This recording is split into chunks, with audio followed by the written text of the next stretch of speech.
Units and मेजरमेंटमध्ये आज आपण practical units used for measuring large distances हा पॉईंट कवर करणार आहोत. लास्ट लेक्चरमध्ये आपण पॅरलॅक्स मेथडबद्दल स्टडी केला होता. आपल्याला माहिती आहे पॅरलॅक्स मेथड आपण कशासाठी यूज करतो, to measure large distances like distance of any planet from the earth, distance of any star from the earth. आजच्या लेक्चरमध्ये जे काय आपण लार्ज डिस्टन्स मेजर करणार आहे त्या लार्ज डिस्टन्सेसचे आपण युनिट्स बघणार आहे. युनिट्स लाईक आपल्याला माहिती आहे डिस्टन्स म्हणजे एक प्रकारची लेंथ असते आणि डिस्टन्सचं SI युनिट असतं मीटर. ओके, पण ज्यावेळी तुम्ही कुठल्याही डिस्टंट स्टारचं डिस्टंट म्हणजे जो स्टार तुमच्यापासून खूप लांब आहे अर्थपासून, त्याचं डिस्टन्स ज्यावेळी तुम्ही अर्थपासून मेजर करता तर ते खूप जास्त असतं. त्यामुळे तुम्ही ते मीटरमध्ये किंवा किलोमीटरमध्ये एक्सप्रेस करू शकत नाही. त्यासाठी आपल्याला वेगळ्या प्रकारची युनिट्स वापरावी लागतात आणि ती युनिट्स म्हणजे light year, astronomical unit and parsec. These all are units of a large distances. लक्षात आलं, लाईट इयर, ॲस्ट्रॉनॉमिकल युनिट आणि पार्सेक हे काय आहेत तर युनिट्स आहेत, हे लक्षात ठेवा पहिल्यांदा. आणि कुणाचे युनिट्स आहेत तर लार्ज डिस्टन्सची युनिट आहेत. जसं डिस्टन्स स्मॉल असेल तर आपण कुठलं युनिट वापरतो, मीटर वापरतो. दोन सिटीजमधलं डिस्टन्स मेजर करण्यासाठी आपण डिस्टन्सचं कुठलं युनिट वापरतो तर किलोमीटर वापरतो. ओके, खूप लहान लेंथ असेल तर आपण सेंटीमीटर वापरतो, त्याच्यापेक्षा लहान असेल तर मिलीमीटर वापरतो. तसं डिस्टन्स खूप जास्त असेल तर आपण ही युनिट्स वापरतो. म्हणजे तुम्हाला काय सांगावं लागेल की एक स्टार आहे तो तुमच्यापासून किती लाईट इयर डिस्टन्सवर आहे, किती ॲस्ट्रॉनॉमिकल युनिट डिस्टन्सवर आहे किंवा किती पार्सेक ह्या डिस्टन्सवर आहे. लक्षात आलं पुन्हा एकदा. So these all are the units for large distances. आता वन बाय वन आपण ते स्टडी करूया. पहिला आहे light year. Light year is a unit for measuring large distance आणि आपल्याला पुढे डेफिनेशन दिलेले आहे. ओके, की लाईट इयर म्हणजे काय किंवा what is mean by one light year. One light year म्हणजे किती ते मीटरमध्ये काढावं लागेल ना, की वन लाईट इयर म्हणजे किती मीटर. नंतर वन ॲस्ट्रॉनॉमिकल युनिट म्हणजे किती मीटर, कारण मीटर हे डिस्टन्सचं SI युनिट आहे. त्यामुळे प्रत्येक युनिट हे तुम्हाला मीटरमध्ये कन्वर्ट करावं लागेल कम्पॅरिझनसाठी. ओके, आता आपल्याला काय सांगितलंय लाईट इयर म्हणजे काय बघा. Light year it is the distance travelled by light in vacuum in 1 year. थोडक्यात काय तर एका वर्षामध्ये, पूर्ण एका वर्षामध्ये तुमच्या लाईटने व्हॅक्यूममध्ये कव्हर केलेलं, ट्रॅव्हल केलेलं जे काय डिस्टन्स असेल त्या डिस्टन्सलाच आपण म्हणणार आहे 1 लाईट इयर. लक्षात आलं. आपल्याला माहिती लाईट व्हॅक्यूममध्ये ट्रॅव्हल होते with constant speed 3 × 10⁸ metre per second. मग त्या स्पीडनं लाईट व्हॅक्यूममध्ये एका वर्षात जे काही डिस्टन्स कव्हर करेल टोटल डिस्टन्स ते म्हणजे तुमचं काय असणार आहे 1 लाईट इयर. आणि आपल्याला सगळ्यांना माहिती आहे स्पीडचा फॉर्म्युला काय असतो, speed is equal to distance upon time. आणि लाईट इयर काय आपलं डिस्टन्स आहे, तर मग डिस्टन्स बरोबर काय येणार स्पीड इंटू टाइम. टाइमला आपण इकडे घेणार. सो आपण काय म्हणू शकतो 1 लाईट इयर, LY म्हणजे light year. Okay, 1 light year is equal to, light year काय एक प्रकारचं डिस्टन्स आहे. मग डिस्टन्सचा फॉर्म्युला काय झाला स्पीड इंटू टाइम. कुणाचं स्पीड घेणार तुम्ही तर लाईटचं स्पीड घेणार, कारण लाईटने एका वर्षामध्ये कव्हर केलेलं डिस्टन्स. ओके, मग इथं काय येणार distance is equal to speed into time. So काय येणार 1 light year is a distance which is equal to speed. Speed कोणाचं घ्यायचं speed of light in vacuum, speed of light in vacuum into काय घेणार टाइम. टाइम किती घ्यायचा आपल्याला माहिती आहे इन 1 इयर, एका वर्षामध्ये कव्हर केलेलं डिस्टन्स. मग इथं टाइम किती येणार 1 year. So 1 light year is equal to speed of light 3 × 10⁸ metre per second.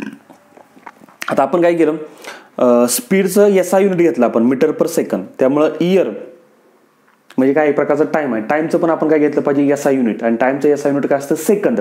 त्यामुळे ह्या इयरला आपल्याला सेकंदमध्ये कन्वर्ट करावं लागेल. ओके, तर आपल्याला माहिती आहे एका वर्षामध्ये किती दिवस असतात तर आपल्याला माहिती आहे 365 दिवस. हे झालं 365 डेज. आता दिवसाचं काय करूया आवरमध्ये. एका दिवसामध्ये किती तास असतात तर 24. एका तासामध्ये किती मिनिट असतात तर 60. आणि एका मिनिटामध्ये किती सेकंद असतात 60 सेकंद. म्हणजे अशा तऱ्हेनं तुम्ही काय केलं,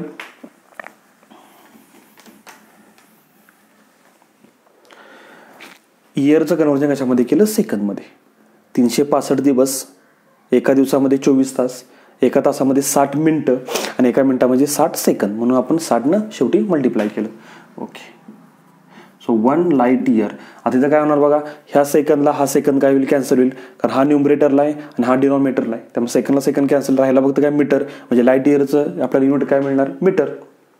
बरोबर आहे, कारण लाईट इयर एक प्रकारचं काय डिस्टन्स आहे आणि डिस्टन्सचं याचा युनिट काय असतं, मीटरचं असतं.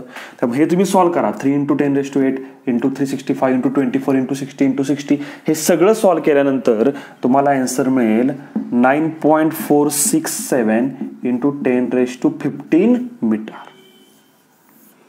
तुम्हाला जर कोणी विचारलं 1 light year is a unit of a distance, so 1 light year means how many metres, तर तुम्ही आन्सर सांगू शकता की 1 लाईट इयर म्हणजे 9.467 × 10⁻15 मीटर. 10⁻15 म्हणजे 1 वरती 15 शून्य, एवढी मोठी संख्या आहे आणि तेवढे मीटरलाच तुम्ही काय म्हणणार, 1 लाईट इयर. किंवा तुमची जी लाईट आहे सनपासून मिळणारी, ती लाईट व्हॅक्यूममध्ये एका वर्षात एवढं डिस्टन्स कव्हर करते. मग त्या टोटल डिस्टन्सला आपण असं वाचण्याऐवजी आपण काय म्हणतो, 1 light year. Okay. So this is our answer. आता ह्या लाईट इयरचा यूज आपल्याला कुठं होतो, तर आपले जे ॲस्ट्रॉनॉमर्स आहेत ते ह्या लाईट इयर ह्या युनिटचा यूज करतात. कशासाठी, to measure distance of nearby stars. आपल्या अर्थपासून जे जवळचे स्टार्स आहेत त्या स्टारचं आपल्या अर्थपासून डिस्टन्स मेजर करण्यासाठी हे ॲस्ट्रॉनॉमर्स असतात, हे ह्या लाईट इयरचा काय करतात, यूज करतात. तर आपल्याला एक नियर बाय स्टार माहिती आहे, त्याचं नाव आहे अल्फा सेंचुरी. अल्फा सेंचुरी हा काय एक स्टार आहे आणि तो स्टार जो आहे तो आपल्यापासून किती अंतरावर आहे, तर 4.3 light years. 4.3 light years from अर्थ. म्हणजे आपली जी सोलार सिस्टीम आहे त्याच्यापासून सगळ्यात जवळचा जो स्टार आहे तो आहे सोलार सिस्टीम. म्हणजे समजते ना, आपल्या सोलार सिस्टीमच्या जवळ सगळ्यात कुठला स्टार आहे, अल्फा सेंचुरी. आणि ह्या अल्फा सेंचुरीचं डिस्टन्स अर्थपासून किती आहे, 4.3 लाईट इयर. मीटरमध्ये कसं काढणार, तर 4.3 × लाईट इयर ही टर्म आहे, 9.467 × 10⁻15 आणि या टर्मला 4.3 ने काय करा, मल्टिप्लाय करा. तुम्हाला एक्झॅक्ट डिस्टन्स मिळेल त्या अल्फा सेंचुरीचं फ्रॉम द अर्थ सरफेस. लक्षात आलं. So this is about light year. Okay. Now we take second unit for large distance is astronomical unit. It is a astronomical unit आणि सोपं unit आहे. आपल्याला काय सांगितलं बघा, समजा दिस इज अर्थ आणि हा अर्थचं काय सेंटर अँड दिस इज सन आणि हा सनचा काय झाला सेंटर. मग तुमच्या अर्थचं सन पासून जे डिस्टन्स आहे किंवा अर्थच्या सेंटर पासून सनच्या सेंटर पर्यंत जे काय डिस्टन्स आहे त्या डिस्टन्सला आपण किती मानतो, 1 ॲस्ट्रॉनॉमिकल युनिट. सिंपल आहे. Distance of earth from sun is known as astronomical unit. It is the mean distance of the earth from the sun. पण डिस्टन्स मोजताना कुठून मोजायचं, अर्थच्या सेंटर पासून सनच्या सेंटर पर्यंत, आणि ते किती असतं, 1 ॲस्ट्रॉनॉमिकल युनिट. मग एक्झॅक्टली जर हे डिस्टन्स तुम्ही मेजर केलं मीटरमध्ये तर ते किती येतं, किती दिलं आपल्याला बघा, 1.496 × 10⁻11 metre. This is the distance of earth from the sun किंवा distance between earth and sun 1.496 × 10⁻11 metre. आणि त्यालाच तुम्ही नाव काय दिलं, 1 ॲस्ट्रॉनॉमिकल युनिट. सिंपल आहे. So this is our second unit इथे दिलेलं आहे. ओके. आणि लास्टली आपण बघूया 3 नंबरचं. काय दिलेलं आहे, पार्सेक. ह्याला आपण म्हणतो parallactic second. Again this is the third unit for large distance, parsec और पॅरालॅक्टिक सेकंड. काय सांगितलं हे थोडंसं जरा केअरफुली बघा. Parsec is the distance, obviously parsec is a distance at which and arc of length. Arc of length आपल्याला माहिती आहे, हा जर सर्कल असेल, हा सर्कलचा काय झाला सेंटर, आणि हे जर हे 2 पॉईंट मी घेतले ए आणि बी, तर A B is called as a arc length. त्याला मी एल म्हणतो. So this is the arc length. ही आर्क लेंथ किती घ्यायची हे तुम्हाला सांगितलं. किती घ्यायची? Arc length equal to 1 astronomical unit. हे आर्क लेंथची व्हॅल्यू किती पाहिजे? 1 ॲस्ट्रॉनॉमिकल युनिट. ओके. आणि 1 astronomical unit is a distance between earth and sun. म्हणजे अर्थ आणि सन मधलं जेवढं डिस्टन्स आहे त्या डिस्टन्सला काय मानायचं? आर्क लेंथ मानायचं. पुढं subtend and angle of 1 second. मग ह्या आर्कनं हे आर्कच्या अपोजिट जो अँगल आहे त्या अँगलला आपण काय म्हणूया? थिटा. तो अँगल पण किती घ्यायचा हे कंपल्सरी सांगितलं आपल्याला. त्या आर्क लेंथनं सबटेंड केलेला अँगल किती पाहिजे? 1 सेकंड. मग हा थिटा किती आला पाहिजे? 1 सेकंड. त्यावेळी हे जे डिस्टन्स आहे हे डिस्टन्स घ्या किंवा हे डिस्टन्स घ्या, ज्याला आपण आर म्हणूया, रेडियस ऑफ ए सर्कल. तर ही रेडियस त्यावेळी किती येणार? 1 पार्सेक. बघा, an angle of 1 second, then it is the distance. हे डिस्टन्स आर म्हणजे हे distance, it is a distance at which arc of length, this is arc of length equal to 1 astronomical unit subtend an angle 1 second. त्यावेळी हे distance किती असणार आहे? 1 parsec. आता इथं आपण दाखवूया 1 ॲस्ट्रॉनॉमिकल युनिट म्हणजे distance between earth and sun. So आपण आपल्यामध्ये सोलार सिस्टीममध्ये सन कुठं असतो? सेंटरला असतो. This is a sun. आणि या सनच्या अराउंडला ऑल प्लॅनेट्स काय होतात? Including earth revolving around the sun in circular orbit. Like that. This is the orbit of Earth. This is the orbit of Earth. Okay. आणि बरोबर इथं कोण असणार आहे? तुमचा सन. आणि ह्या ठिकाणी तुमची कोण असणार आहे? Earth. Distance between sun and earth is 1 astronomical unit. And earth revolving around the sun in circular orbit. आता जर अर्थ इथं असेल तर आफ्टर 1 इयर अर्थ फिरून पुन्हा इथंच येणार. कारण सन भोवती एक रिव्हॉल्युशन कंप्लीट करायला अर्थला 365 दिवस म्हणजे 1 वर्ष लागतं. 6 महिन्यांनी अर्थ तुमची इथं असेल बघा, ह्या पोझिशनला. तर हे डिस्टन्स जर किती असेल? 1 ॲस्ट्रॉनॉमिकल युनिट. तर हे सुद्धा डिस्टन्स काय झालं? सन आणि अर्थ मधलं 1 ॲस्ट्रॉनॉमिकल युनिट. त्यामुळे टोटल डिस्टन्स किती होणार? 2 ॲस्ट्रॉनॉमिकल युनिट. हे डिस्टन्स काय झालं? Distance between 2 ends of a orbit of a earth. कारण अर्थ पहिल्यांदा इथं असणार आहे, 6 महिन्यांनी अर्थ इथं असणार आहे. त्यामुळे हे जे 2 एंड आहेत अर्थच्या ऑर्बिटच्या, त्या 2 एंड मधलं डिस्टन्स टोटल किती असणार आहे? 2 ॲस्ट्रॉनॉमिकल युनिट. लक्षात ठेवा. सध्या तरी आपल्याला काय पाहिजे? आर्क लेंथ किती घ्यायची आपल्याला? 1 astronomical unit. So this is the arc length. सर्कलमध्ये ही जी आर्क लेंथ आहे त्याला आपण इथं दाखवलं 1 ॲस्ट्रॉनॉमिकल युनिट. आता काय काढूया आपण? आर म्हणजे रेडियस. एक ट्रायंगल तयार करू आपण. ओके. तर हा अँगल किती याला सांगितलं आपल्याला? 1 सेकंद. ह्या 2 डबल लाईनचा अर्थ असतो सेकंद. अँगल किती घ्यायचा? 1 second. Arc length equal to 1 astronomical unit subtend and angle of 1 second. त्यावेळी हे जे डिस्टन्स आहे आर किंवा हे घ्या, आर कुठलेही घ्या. ओके. ह्या पॉईंटला आपण नाव देऊया सपोज पी. म्हणजे पी पासून एस पर्यंत किंवा पी पासून इथं अर्थ पर्यंत हे जे डिस्टन्स आहे आर, ते डिस्टन्स किती असणार आहे? 1 parsec. That is 1 PC. PC means parsec. लक्षात आलं? So this is all about parsec. आता हे आपण फाइंड आउट करू शकतो हे कसं काय आलं ते.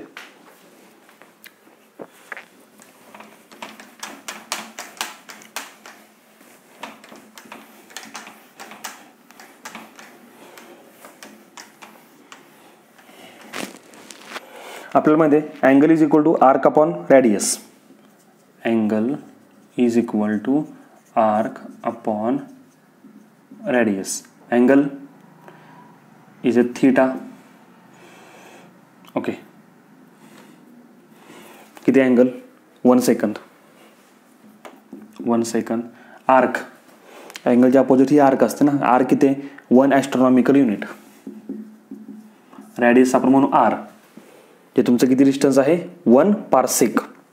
PS 1 parsec. आपल्याला आर पाहिजे ना 1 पार्सेक. मग आरला इकडे घ्या. 1 astronomical unit upon 1 second. 1 astronomical unit म्हणजे आपण आत्ताच फाइंड आउट केलं होतं की आपण मला वाटतं ते सगळं पुसून टाकलं. पण 1 ॲस्ट्रॉनॉमिकल युनिट म्हणजे किती आहे बघा? It is a 1.496. 1.496 into 10⁻11. This is 1 astronomical unit. 2 नंबरचं युनिट आपण बघितलं होतं ना, त्यामध्ये आपण फाइंड आउट केलं होतं. ठीक आहे. नंतर 1 second.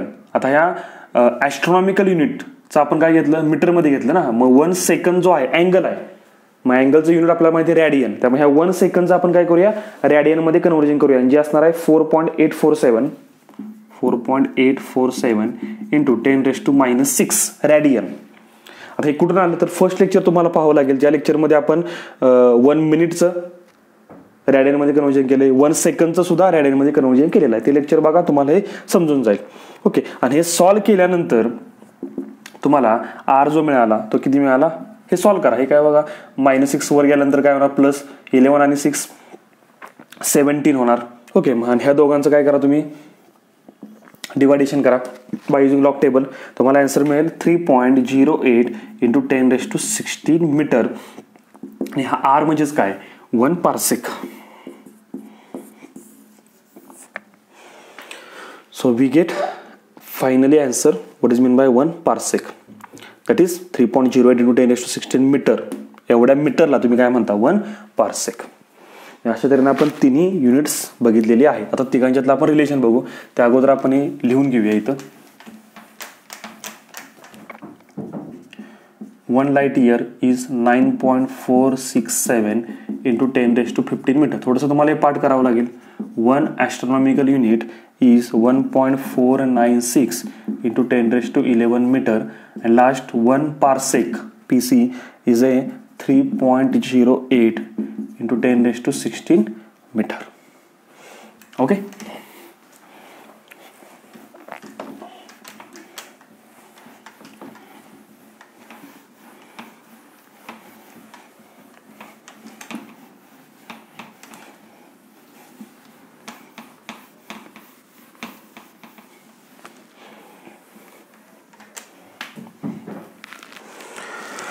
Now next point is relation between light year and astronomical unit. So this is equation number 1, equation number 2 and equation number 3. आता लाईट इयर आणि ॲस्ट्रॉनॉमिकल युनिट ह्यांच्यातलं आपल्याला रिलेशन बघायचं आहे. हे रिलेशन बघण्यासाठी ह्या दोन्ही इक्वेशनचा आपण रेशो घेऊया. Divide equation 1/2. इक्वेशन 1 ला इक्वेशन 2 काय करूया, डिवाइड करूया. So we get this is LHS upon LHS, that is 1 light year upon 1 astronomical unit is equal to ही RHS upon RHS. Equation 1 upon equation 2, that is 9.467 into 10⁻15 metre upon 1.496 into 10⁻11 metre. Metre and metre gets cancel. इथं 15 आणि 11 cancel, वर राहणार किती, 10⁻4. Okay. So we get 1 light year upon 1 astronomical unit. आणि ह्या दोघांचा तुम्ही काय करा, भागाकार करा. इथं तुम्हाला राहणार किती, 10⁻4. हे कॅन्सल झालं ना, वर राहिले 10⁻4. मग by solving it we get 1 light year upon 1 astron unit is equal to 6.3. ह्या दोघांचा भागाकार किती आला, 6.3 इंटू 10⁻4 किती देते, 4. So we get 1 light year is equal to, हे तिकडे पाठवा, ॲस्ट्रॉनॉमिकल युनिट तिकडे पाठवा. So 6.3 into 10⁻4 into astronomical unit. So this is our final answer. मी तुम्हाला लाईट इयर आणि ॲस्ट्रॉनॉमिकल युनिटमधलं काय मिळालं, रिलेशन मिळालं. तर 6.3 इंटू 10⁻4 ॲस्ट्रॉनॉमिकल युनिट म्हणजे 1 लाईट इयर. एवढे ॲस्ट्रॉनॉमिकल युनिट तुम्ही जर एकत्र केले तर त्यापासून एक लाईट इयर तयार होतो. म्हणजे आपण काय म्हणू शकतो, light year is greater than astronomical unit. Okay. This is a first. नाव second, relation between light year and parsec. कोणामधलं रिलेशन आहे, लाईट इयर आणि पार्सेक मधलं. This is light year and this is parsec. So take ratio, divide equation 3/1. Equation 3 ला equation 1 न divide करा. Divide equation 3 by equation 1. म्हणजे न्यूमरेटरला equation 3 असणार आहे. That is 1 parsec upon 1 light year is equal to 3.08 into 10⁻16 meter upon 9.467 into 10⁻15 meter. Metre gets cancel. इथे cancel होऊन वर किती राहील 10⁻1 राहील. ह्या दोघांचं काय करा डिवायडेशन करा. So we get 1 parsec upon 1 light year आणि ह्या दोघांचा भागाकार तुम्ही करू शकता आणि ते तुम्हाला आन्सर मिळेल 3.26. हे सगळं कॅल्क्युलेशन केल्यानंतर 3.08 इंटू 10⁻16 अपॉन 9.467 इंटू 10⁻15 हे सॉल्व केल्यानंतर तुम्हाला आन्सर किती मिळालं 3.26. हे तुम्ही लॉग टेबलनं करा. लॉग टेबल जमत नसेल तर सध्या तुम्ही कॅल्क्युलेटरवरती करून चेक करू शकता, क्रॉस चेक हे बरोबर आहे का चुकीचं आहे. ठीक आहे. So we get 1 parsec is equal to light इयरला तिकडे पाठवा 3.26 इंटू लाईट इयर म्हणजे 3.26 लाईट इयर एकत्र केल्यानंतर म्हणजे 1 light year, 2 light year, 3 light year and 3.26 light year एवढे लाईट इयर एकत्र केल्यानंतर काय तयार होतो 1 पार्सेक. म्हणजे ह्या ठिकाणी parsec is greater than light year आणि ह्या ठिकाणी लाईट इयर ॲस्ट्रॉनॉमिकल युनिटपेक्षा मोठा आहे. बघा पार्सेक लाईट इयरपेक्षा मोठा आहे, लाईट इयर ॲस्ट्रॉनॉमिकल युनिटपेक्षा मोठा आहे. म्हणजे सगळ्यात मोठं युनिट कोण आलं पार्सेक. सो फायनल रिझल्ट काय येणार parsec is greater than light year is greater than astronomical unit. So this is the relation between 3 units. सगळ्यात मोठं युनिट कुठलं आहे लार्ज डिस्टन्स पार्सेक, त्यानंतर लाईट इयर आणि सगळ्यात छोटं युनिट कुठलं आहे तर astronomical unit. Okay. So in this way we cover all 3 units for measuring large distances. Okay, thank you.